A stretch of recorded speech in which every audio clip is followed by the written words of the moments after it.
하나님 말씀 마태복음 18장 1절로 14절 말씀입니다. 마태복음 18장 1절로 14절 말씀 함께 봉독하겠습니다. 그때 제자들이 예수께 나와 이르되 천국에서는 누가 크니이까? 예수께서 한 어린 아이를 불러 그들 가운데 세우시고 이르시되 진실로 너희에게 이르노니 너희가 돌이켜 어린 아이들과 같이 되지 아니하면 결단코 천국에 들어가지 못하리라. 그러므로 누구든지 이 어린 아이와 같이 자기를 낮추는 사람이 천국에서 큰 자니라.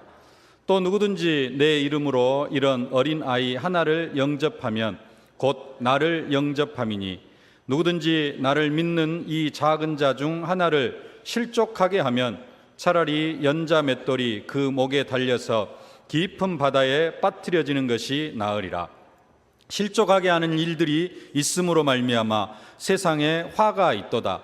실족하게 하는 일이 없을 수는 없으나 실족하게 하는 그 사람에게는 화가 있도다. 만일 내 손이나 내 발이 너를 범죄하게 하거든 찍어 내버리라. 장애인이나 다리 저는 자로 영생에 들어가는 것이 두 손과 두 발을 가지고 영원한 불에 던져지는 것보다 나으니라. 만일 내 눈이 너를 범죄하거든 빼어내버리라. 한 눈으로 영생에 들어가는 것이 두 눈을 가지고 지옥불에 던져지는 것보다 나으니라. 삼가 이 작은 자 중에 하나도 업신여기지 말라. 너희에게 말하노니 그들이 천사들이 하늘에서 하늘에 계신 내 아버지의 얼굴을 항상 배옵느니라. 너희 생각에는 어떠하냐? 만일 어떤 사람이 양 100마리가 있는데 그 중에 하나가 길을 잃었으면 그 99마리를 산에 두고 가서 길 잃은 양을 찾지 않겠느냐? 진실로 너희에게 이르노니 만일 찾으면 길을 잃지 아니한 99마리보다 이것을 더 기뻐하리라. 이와 같이 이 작은 자 중에 하나라도 잃는 것은 하늘에 계신 너희 아버지의 뜻이 아니니라. 아멘. 하나님이 우리에게 주신 언약은 그리스도 하나님 나라 성령 충만입니다. 그리스도 하나님 나라 성령 충만의 언약을 붙잡고 우리가 살아가고 있습니다. 이 언약은 우리에게만 주신 언약이 아니라 모든 언약 백성들에게, 모든 하나님의 백성들에게 주신 그러한 언약입니다. 이 언약을 누구에게도 주셨느냐? 하나님은 사도 바울에게도 이 언약을 허락해 주셨습니다. 사도 바울은 원래 예수 믿는 사람 잡아 죽이는 그런 일에 앞장서는 사람이었습니다. 예수 믿는 사람을 박해하고 그리스도를 박해하는 사람이었습니다. 그래서 사도 바울이 예수 믿는 사람들을 박해하고 예수님 자신을 박해하니까 예수님께서 친히 사도 바울에게, 사울이라는 청년에게 나타나셔가지고 예수님께서 친히 하신 말이 있습니다. 사도행전 9장 4절 말씀 함께 봉독하십시다. 땅에 엎드려져 들음에 소리가 있어 이르시되 사울아 사울아 내가 어찌하여 나를 박해하느냐 하시거늘. 사도 사울이라는 청년은 예수를 박해하는, 예수님이 볼 때 자신을 박해하는, 왜냐? 예수 믿는 사람들을 박해하는 사람이었기 때문에 예수님이 볼 때는 자기 자신을 박해하는 그런 사람으로 예수님께서 인정을 한 겁니다. 근데 그런 사울이라는 청년에게 예수님께서 친히 나타나셨어요.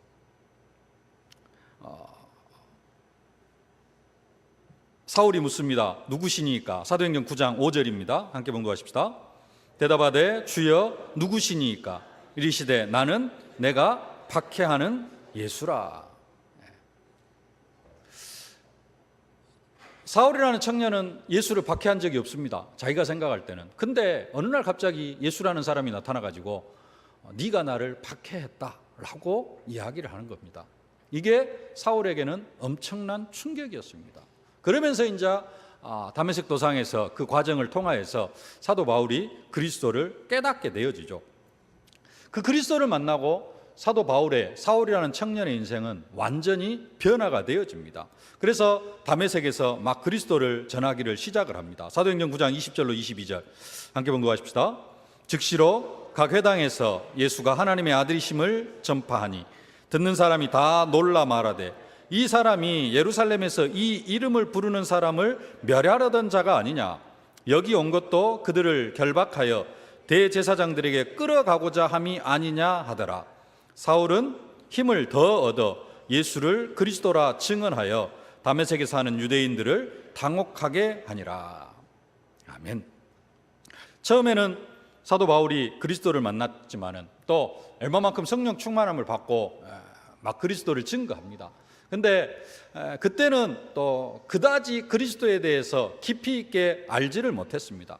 근데 이제는 그 길리기아 다소 자기 고향에 가가지고 한 10년 동안 뭐 3층 천에 올라가는 그러한 은혜도 체험하고 뭐 이런 과정들을 거치면서 그리스도를 더 깊이 깨달아갑니다. 언약 대신 그리스도를 최고로 깨달아가요. 그래서 지난주에도 우리가 살펴봤습니다마는 그 그리스도를 엄청나게 깊이 깨닫고 나서 한 고백이 빌립보 3장 7절로 9절입니다. 다시 한번 함께 봉독하십시다. 그러나 무엇이든지 내게 유익하던 것을 내가 그리스도를 위하여 다 해로 여길 뿐더러 또한 모든 것을 해로 여김은 내 주 그리스도 예수를 아는 지식이 가장 고상하기 때문이라. 내가 그를 위하여 모든 것을 잃어버리고 배설물로 여김은 그리스도를 얻고 그 안에서 발견되려 함이니 내가 가진 의는 율법에서 난 것이 아니요 오직 그리스도를 믿음으로 말미암은 것이니 곧 믿음으로 하나님께로부터 난 의라.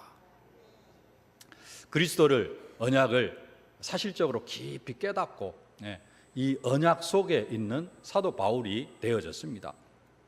그런 사도 바울에게 사실은 그리스도께 찾아오시자마자 사도 바울에게 비전을 주셨죠. 지난주에 말씀드린 대로 하나님께서 직접 사도 바울에게 주신 비전, 사도행전 9장 15절입니다. 함께 봉독하십시다. 주께서 이르시되 가라, 이 사람은 내 이름을 이방인과 임금들과 이스라엘 자손들에게 전하기 위하여 택한 나의 그릇이라. 아멘. 이 비전을 가지고 사도 바울이 계속해서 뭐합니까? 현장에서 복음을 전하고 1차 선교 여행하고 2차 선교 여행하고 3차 선교 여행하고 그러는 중에 사도 바울이 또 한 가지 꿈을 꾸죠. 그게 사도행전 19장 21절입니다. 함께 봉독하실까요? 이 일이 있은 후에 바울이 마게도냐와 아가야를 거쳐 예루살렘에 가기로 작정하여 이르되 내가 거기 갔다가 후에 로마도 보아야 하리라 하고. 아멘. 여기까지는 지난주에 말씀드린 내용입니다. 이미지, 아니 그 꿈, 드림, 여기까지는 지난주에 말씀드린 부분하고 똑같은데요. 그러면서 제가 한 주간 또 묵상을 하면서 사도 바울의 그 이미지와 프랙티스, 이 부분이 조금 더 이렇게 묵상이 되어져서 이 시간에 좀 함께 나누고 언약으로 붙잡으려고 이 사도 바울 이야기를 서론에 좀 꺼냈습니다. 이 사도 바울이 로마도 보아야 하리라 이 말을 한 때가 뭐 연수로는 뭐 1, 2년 조금씩 차이가 있을 수 있습니다만은 대략 55년에서 56년경이라고 그렇게 말을 합니다. 사도 바울이 3차 선교 여행을 시작할 때가 53년에서 57년입니다. 근데 한 2년에서 3년 동안 에베소 사역을 쭉 했어요. 2년 3개월. 그러면서 이제 에베소 사역이 마쳐질 때쯤 사도행전 19장 21절 에베소 사역이 거의 끝마쳐져 갈 때쯤에 사도 바울이 내가 로마도 보아야 하리라 라는 이 고백을 하거든요. 그래서 대략 한 55년에서 56년경이다 라고 그렇게 이야기를 합니다. 근데 다메섹 도상에서 사도 바울이 예수를 만난 때가 AD 35년경입니다. 35년경에 다메섹 도상에서 사도 바울이 예수를 만나고 이 사람은 택한 나의 그릇이라, 이방인의 사도로, 이방인과 임금들과 이스라엘 백성들을 위한 택한 나의 그릇이다. 이 비전을 받은 때가 35년인데 내가 로마도 보아야 하리라 라는 그 꿈을 가질 때가 55년경이에요. 이따가 또 로마서를 조금 보겠습니다만은 그 전에도 여러 번 가고자 하는 그런 마음이 있었습니다. 그래도 대략 얼마 만에 걸쳐서요? 20년 만에 걸쳐서 사도행전 9장 15절에 비전을 붙잡고 비전만 붙잡고 그냥 방에만 가만히 앉아 있는 것이 아니라 그 비전을 가지고 계속해서 뭐합니까? 1차 선교여행하고 2차 선교여행하고 3차 선교여행 하는 중에 뭐가 잡아졌어요? 20년 만에 꿈이 잡아졌습니다. 꿈을, 하나님 주신 비전 속에서 사도 바울이 꿈을 가지게 되어진 겁니다. 그 꿈을 가지고 뭐 했느냐? 사도 바울은 뭘 해요? 이미지, 형상화시키고 이것을 가지고 계속해서 기도합니다. 그 이미지화 형상에 나아간 게 뭐냐면은 그게 바로 로마서라는 사실입니다. 로마서는 사도 바울이 언제 기록하느냐? 에베소 전도를 마치고 에베소 선교를 마치고 그 다음에 이동한 곳이 고린도라고 합니다. 그래서 이 고린도에서 로마서를 기록했다 그래요. 그러니까 내가 예루살렘에 거기 갔다가 로마도 보아야 하리라 하고, 그러면서 계속해서 기도하면서 몇 개월 내에 뭘 기록해요? 로마서를 기록을 했다라는 사실입니다. 로마 복음화의 꿈을 꾸면서 그냥 꿈만 꾸고 있는 게 아니라 로마서, 로마 교회에 있는 크리스찬들에게 사도 바울이 직접 복음을 전해지는 않았지만, 아직 사도 바울이 직접 가지는 못했지만 그래도 다른 사람들을 통해서 복음이 전해진, 그 다음에 사도행전 2장에서 복음을 받은 그런 사람들이 로마에서 그렇게 신앙생활하고 있는 그 사람들을 향하여서 뭘 해요? 편지를 썼어요. 편지를 그냥 씁니까? 계속해서 기도하면서 편지를 썼다라는 사실입니다. 그 내용이 지금 로마서입니다.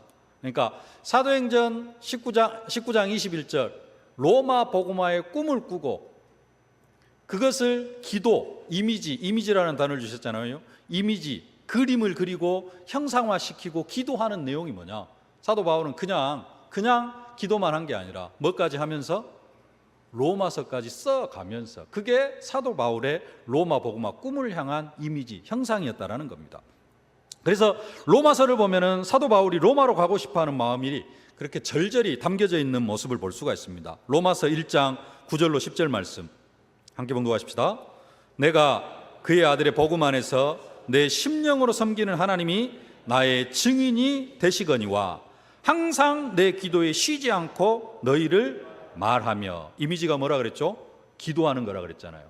계속 기도하고 있다는 겁니다. 그 기도하는 것의 증인이 누구다? 하나님이 나의 증인이다.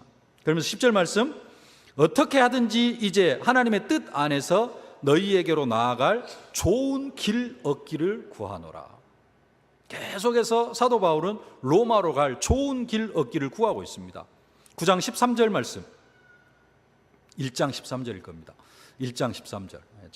제가 잘못했네요. 함께 봉독합시다. 형제들아, 내가 여러 번 너희에게 가고자 한 것을 너희가 모르기를 원하지 아니하노니 이는 너희 중에서도 다른 이방인 중에서와 같이 열매를 맺게 하려 함이로되 지금까지 길이 막혔도다. 뭐라고 얘기합니까? 내가 여러 번 너희에게 가고자 한 것을 너희가 모르기를 원하지 아니한다. 무슨 말이죠? 사도 바울은 여러 번 로마를 가고자 했어요. 근데 이제 처음으로 사도행전 19장 21절에서 로마도 보아야 하리라, 그 표현을 한 것이죠. 이러한 중심을 가지고 사도 바울은 자기의 꿈을 뭐 해갔어요? 이미지화 시켜 나아갔다는 겁니다.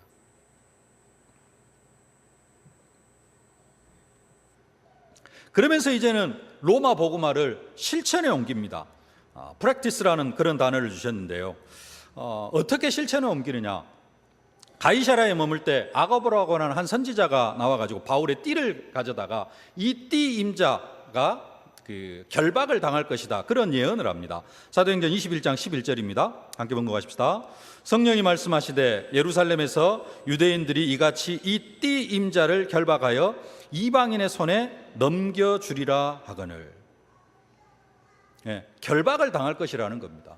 그래가지고 뭐 이렇게 감옥에 가고 뭐 이런 일들이 있을 것이라고 아가보라는 선지자가 예언을 했어요. 근데 바울의 꿈은 뭐였습니까? 로마 복음화예요. 내가 그렇게 된다고 할지라도, 그래서 뭐 어떻게 된다 할지라도 그래도 나는 뭐 해야 되기 때문에 그것을 통해서라도 나는 어디로 갈 수 있다? 로마를 갈 수 있다. 그런 꿈을 가지고 뭐 하는 거예요? 보통 사람 같으면 결박당할 것 같으면 안 가겠다고 하지만은 사도 바울에게는 뭐가 있어요? 로마 복음화에 대한, 로마에 가고 싶어하는 그 꿈이 있습니다. 그리고 계속해서 이미지화, 기도해야 했어요. 그러니까 그걸 따라서 뭐 하는 겁니까? 실행에 옮기는 겁니다. 나중에 바울이 잡힙니다. 그래가지고 고발을 했는데, 유대인들이 고발을 했는데 죄를 찾지를 못해요. 사도 바울에게서 죄를 찾지를 못합니다. 죄를 찾지 못하면 어떻게 됩니까? 무죄로 풀려나게 되어져요. 무죄로 풀려나게 되어지면은 사도 바울이 로마에 갈 수가 없습니다. 그러니까 어떻게 하느냐? 무죄로 풀려날 것 같으니까 가이사 앞에 상소를 해버립니다. 사도행전 25장 11절로 12절 함께 봉독하십시다. 내가 가이사께 상소하노라 한데 베스도가 배석자들과 상의하고 이르되 내가 가이사에게 상소하였으니 가이사에게 갈 것이라 하니라. 25절 말씀 함께 봉독하십시다. 내가 살피건대 죽일 죄를 범한 일이 없더이다. 그러나 그가 황제에게 상소한 고로 보내기로 결정하였나이다. 상소 안 했으면은 가이사 앞에 보내지를 않아요. 근데 일부러 상소를 해버렸어요. 뭐 하려고? 로마 복음화가 꿈이었어요. 그걸 가지고 계속해서 이미지, 기도하고 그림을 그리고 형상화 시켰습니다. 근데 이제는 죄수의 신분으로라도 갈 것을 소망했는데 이게 잘못하면은 또 무죄해가지고 풀려나면은 또 못 갈 것 같거든요. 그러니까는 상소를 해가지고라도 죄수의 신분으로라도 어떻게 해요? 결단을 하고 실행에 옮기는 겁니다. 그러면서 사도 바울이 꾼 로마 복음화의 꿈이 이루어지게 되어지는 것입니다. 우리도 그리스도 하나님 나라 성령 충만한이라는 언약을 붙잡았습니다. 그 언약을 붙잡은 우리에게 하나님은 비전을 주셨습니다.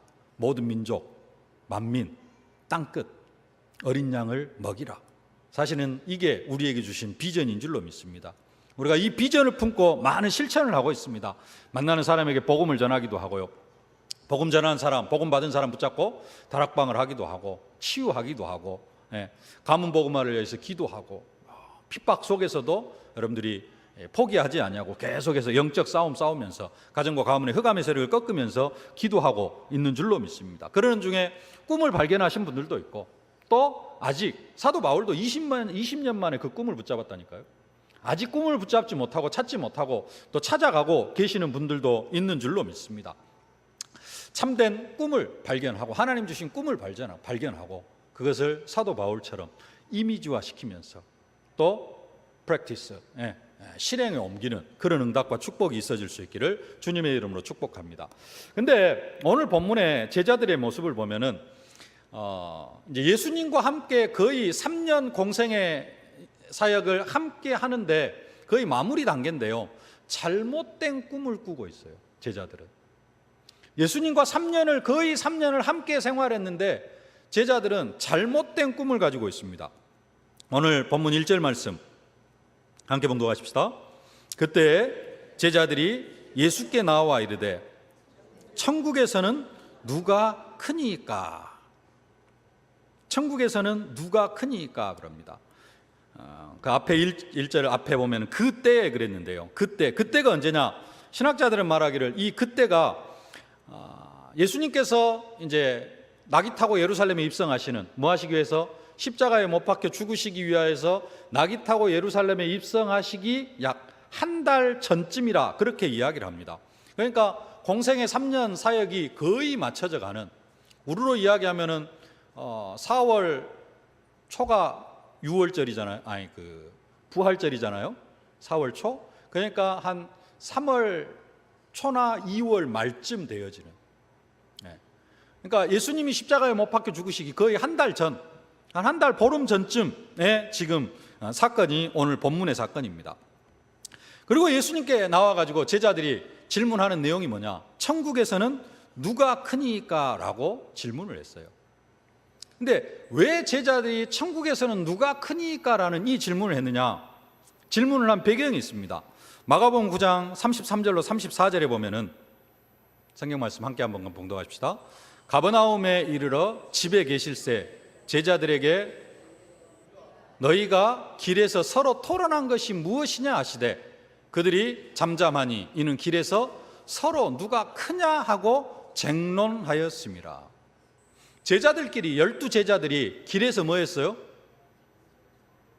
누가 더 크냐? 서열을 매기려고 한 거예요. 12 제자들, 서열.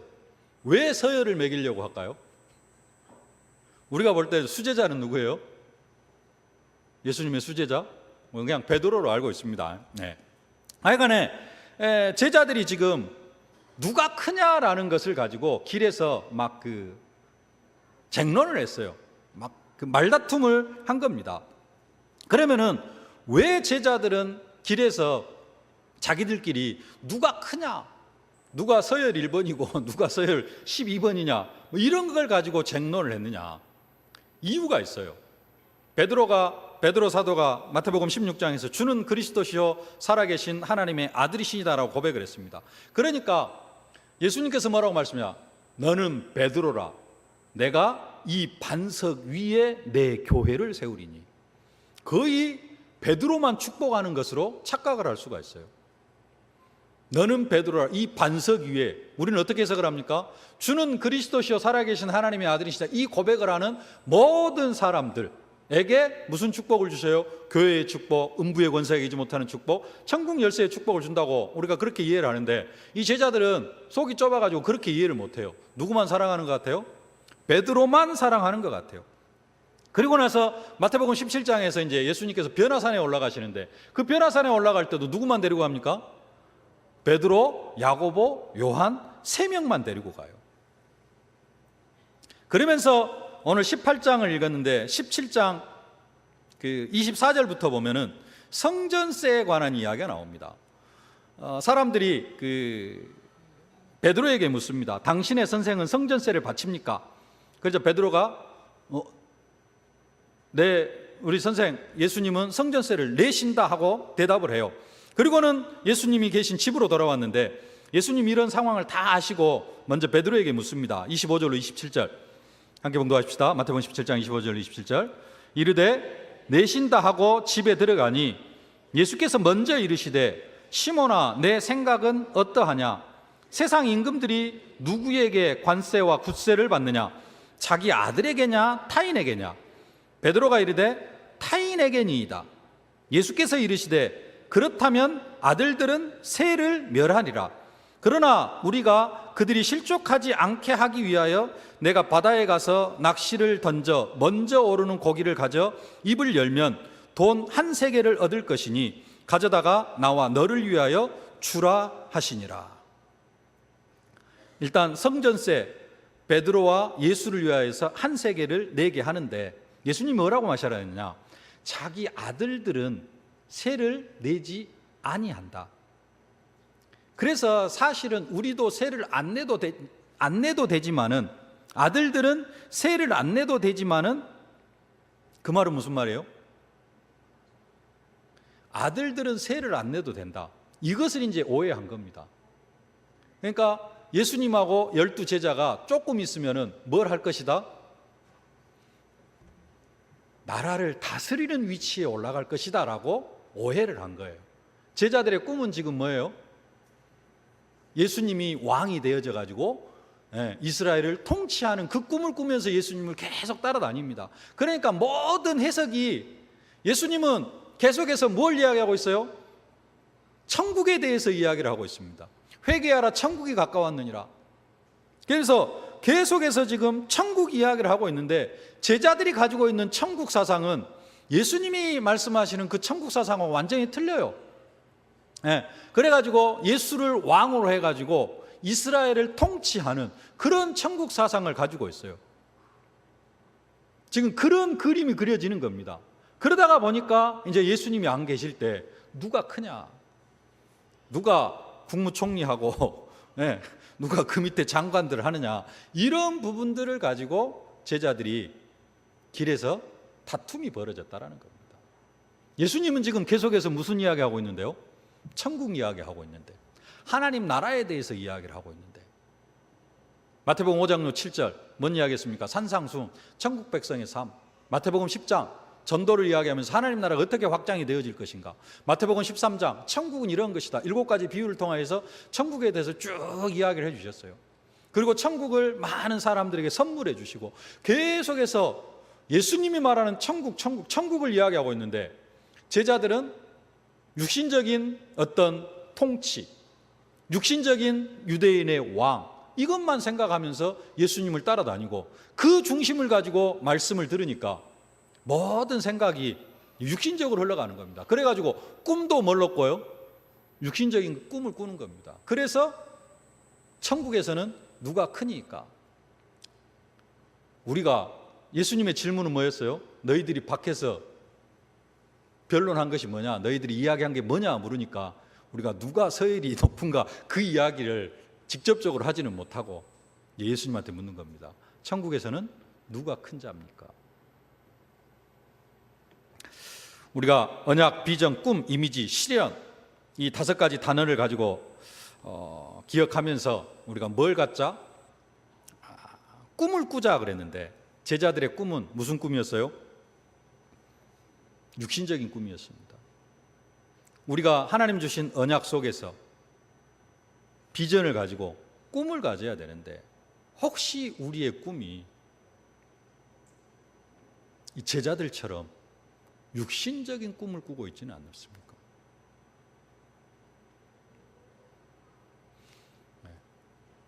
육신적인 꿈을 꾸고 계속해서 기도하면은 하나님께서 또 수정해 주시기도 하실 겁니다.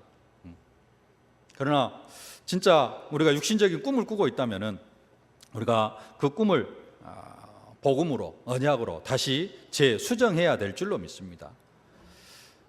우리의 언약, 그리스도 하나님 나라, 성령 충만입니다. 그리고 하나님께서 우리에게 비전을 주셨습니다. 그 비전 속에서 우리가 꿈을 꿔야 되는데 진짜 복음에 맞는 꿈, 세상에 썩어질 것들을 위한 그런 꿈이 아니라 하나님 나라에 관한 그런 꿈을 꾸실 수 있기를 주님의 이름으로 축복합니다. 제자들이 육신적인 꿈을 꾸고 있으니까 예수님께서 단호하게 말씀합니다. 3절로 4절 말씀, 오늘 본문 3절로 4절 말씀 함께 봉독합시다. 이르시되 진실로 너희에게 이르노니 너희가 돌이켜 어린아이들과 같이 되지 아니하면 결단코 천국에 들어가지 못하리라. 그러므로 누구든지 이 어린아이와 같이 자기를 낮추는 사람이 천국에서 큰 자니라. 예수님은 제자들은 천국에서 누가 크냐라는 것을 가지고 질문하는데 예수님께서는 딱 잘라서 어린아이와 같이 되지 않으면 천국에 들어갈 수 없다. 결단코 천국에 들어가지 못하리라. 그렇게 이야기를 하면서 이 어린아이와 같이 자기를 낮추는 자가 천국에서 큰 자라고 그렇게 말씀을 하고 있습니다. 낮추는 자, 어떤 사람입니까? 겸손한 자. 겸손한 자. 아이들이 겸손합니까? 아이들이 겸손합니까?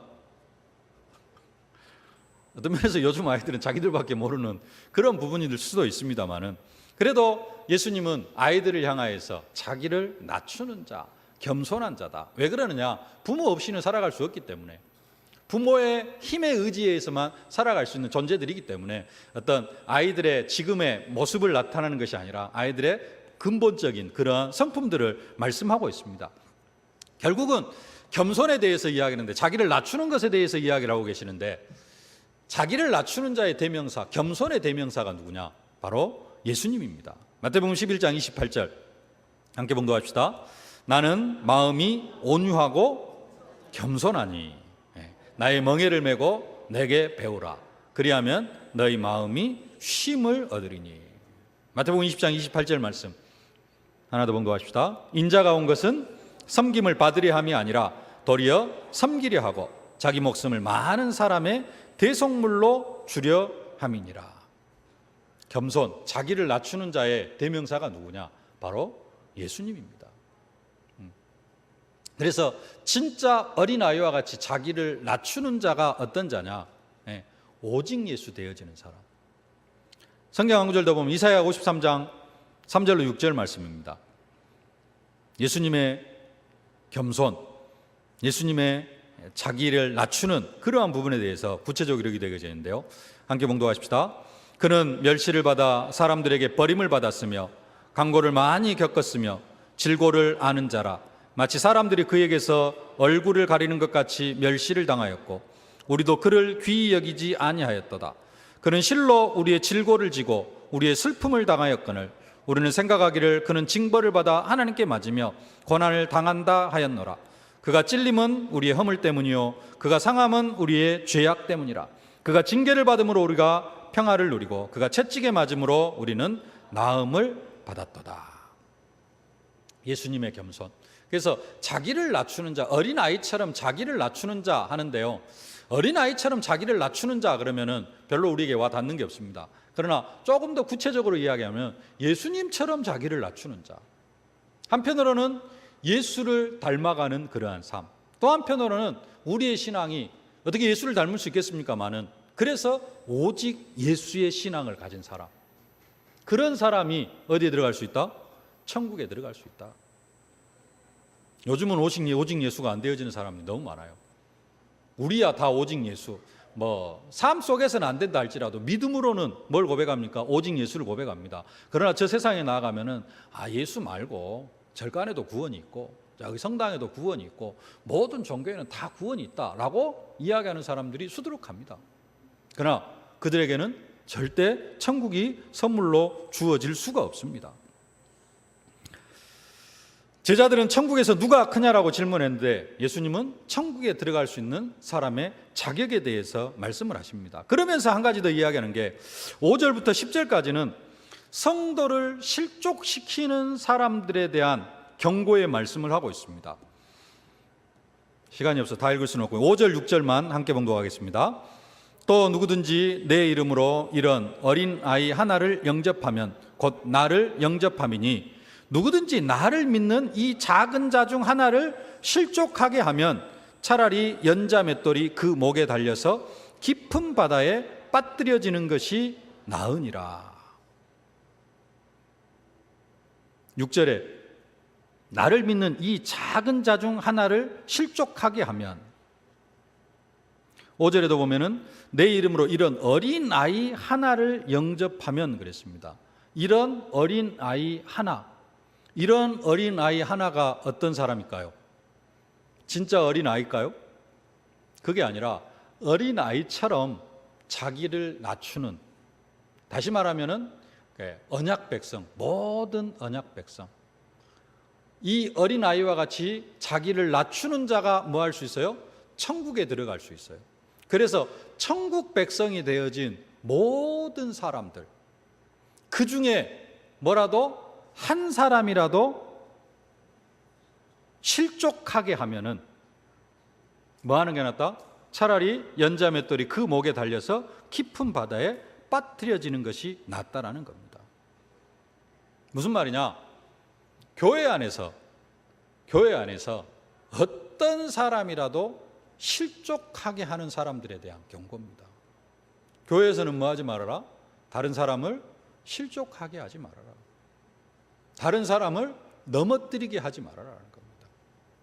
왜 이런 이야기를 하시느냐?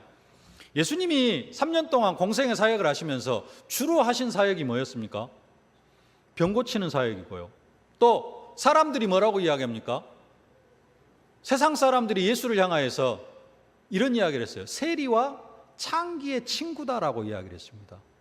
왜 그런 이야기가 나왔을까요? 예수님은 세리하고 창기들을 많이 찾아갔어요. 네.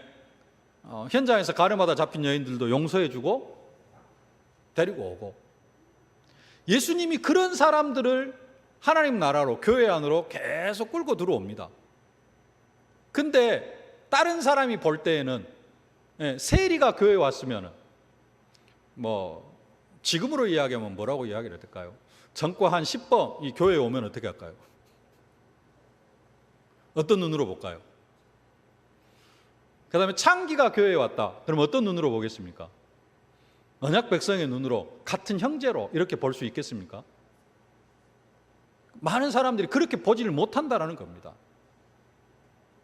그래서 지난주에 오네시모, 종이었습니다. 도둑놈이었습니다. 도망자였습니다. 근데 빌레몬은 그를 뭘로요? 형제로, 나중에는 뭘로? 목사님으로. 근데 교회 안에 그런 많은 사람들이 앞으로 들어오게 될 것인데 뭐 하지 말아라? 그런 사람들을 실족하게 하지 말라라는 겁니다. 그런 사람들도 결국 뭘로 여기라? 한 형제요, 자매로, 믿음 안에서 한 식구로 여기라라는 겁니다. 그를 실족하게 하면은 차라리 연자맷돌을 목에 달고 물에 빠져지는 게 더 낫다라는 겁니다. 10절 말씀 함께 봉독하십시다. 삼가 이 작은 자 중에 하나도 업신여기지 말라. 너희에게 말하노니 그들의 천사들이 하늘에서 하늘에 계신 내 아버지의 얼굴을 항상 배웁느니라. 교회 안에서 혹시 나의 무관심 속에 있는 사람이 있습니까? 교회는 복음 안에서 한 식구입니다. 무관심하고 실족하게 하는 것, 그 다음에 실족하게 한다라는 말은 좀 이렇게 믿음에 서지 못하게 하고 넘어뜨리게 하는 건데요, 영적으로 넘어뜨리게 하는 건데, 어제 산업선교 메시지하고 연결시키면 뭐가 되냐면요, 영적으로 살인하는 것이 되어집니다. 내 친구를 향하여서 라가라 하는 자는 이미 살인한 자라 그랬어요. 여자를 보고 이상한 생각만 품어도 이미 간음한 자라 그랬습니다. 영적으로 간음한 자예요. 믿음의 식구를 실족하게 한 게 뭐냐? 영적으로 이미 살인죄를 짓는 겁니다. 그런 일들을 교회 안에서 하지 말 것을 엄히 경고하고 있는 그런 말씀입니다. 그러면서 오늘 12절로 14절에서는 잃어버린 양의 비유를 말씀합니다. 한 마리 잃어버린 양을 찾기 온갖 수고를 아끼지 아니하는 그 목자의 모습에서 우리는 자기 양을 위해 목숨까마저 기꺼이 버리시는 그 선한 목자 되신 예수님의 모습을 볼 수가 있습니다. 이제는 우리가 기업 물을 자가 되어져서 길 잃은 양을 찾아 새 생명을 공급하는 것이 하나님의 뜻이다라고 그렇게 말씀하고 있습니다. 14절 말씀 함께 봉독하십시다. 이와 같이 이 작은 자 중에 하나라도 잃는 것은 하늘에 계신 너희 아버지의 뜻이 아니니라. 아멘. 말씀을 맺겠습니다. 두서없이 막 쭉 본문을 가지고 이야기를 했는데요, 천국에서 누가 크니까? 천국에서 누가 크니까? 세상적이고 육신적인 꿈을 가진 사람이 하는 그런 질문입니다. 그리고 남을 실족하게 하는 것, 그것은 영적으로 살인이라고 그렇게 말씀을 드릴 수가 있습니다. 우리는 참된 하나님 나라의 백성으로서 하나님 나라에 관심을 가지고 하나님 나라에 대한 꿈을 꿔야 될 줄로 믿습니다. 육신적이고 세상에 썩어질 것, 하나님 주신 비전을 가지고 막 그 제자들처럼 천국에서 누가 크니까 그런 육신적인 꿈이 아니라 하나님 나라의 꿈을, 하나님 나라에 관한 꿈과 비전을 가져야 될 줄로 믿습니다. 그리고 교회 안에서 한 사람이라도 나 때문에 실족하는 일이 없도록, 그게 천국 백성의 삶이라는 겁니다. 내가 사실적으로 천국을 누리고 나만 교회에서 천국을 누리는 게 아니라 이 교회에 온 모든 사람들이 가난하고 또 비천하고 현실에서는 그렇다 할지라도 그 사람들이 교회에서만큼은 뭘 누릴 수 있도록? 천국을 누릴 수 있도록 함께 천국 백성의 축복을 누려가는 것, 그게 천국이고 하나님 나라고 그게 교회라고 오늘 성경이 말씀하고 있습니다. 그 축복을 나뿐만 아니라 모든 성도들이 함께 누려갈 수 있도록 함께 기도하고 우리가 그런 교회를 만들어가야 될 줄로 믿습니다. 살아계신 아버지 하나님, 은혜와 사랑을 진심으로 감사를 드립니다. 우리에게 천국을 선물하여 주시니 진심으로 감사를 드립니다. 이 천국의 축복 속에서 육신적인 꿈을 꾸고 살아가는 것이 아니라 천국의 꿈, 하나님 나라를 꿈꾸게 하여 주시옵시고, 아버지는 이 교회를 통하여서 나 때문에 한 사람도 실족하는 일이 없도록 우리의 마음과 생각을 주장하여 주시옵소서. 나만 교회를 통하여 천국의 축복을 누리는 것이 아니라 함께 모든 성도들이 우리 교회를 통하여서 천국의 축복을 누리는 그러한 응답 속으로 들어가게 하여 주옵소서. 예수님의 이름으로 기도하옵나이다. 아멘. 만왕의 왕이 되신 우리 구주 예수 그리스도의 은혜와 독생자 예수 그리스도를 아낌없이 내어주신 우리 아버지 하나님의 무한하신 사랑하심과 우리가 이 땅에서 하나님 나라의 축복을 사실적으로 누리도록 능력으로 역사하시는 성령의 충만하신 역사가 우리가 언약 안에서 비전 안에서 꿈을 갖되 세상적인 꿈, 육신적인 꿈이 아니라 하나님 나라를 꿈꾸면서 특별히 교회 안에 나를 통하여서 한 사람도 실족하지 아니하고 함께 천국의 축복을 누려가기를 소망하는 모든 언약 백성들 머리 위에, 저들의 가정과 현장, 자녀, 산업, 기도 제목 위에 이제부터 영원토록 항상 함께 계실지어다. 아멘.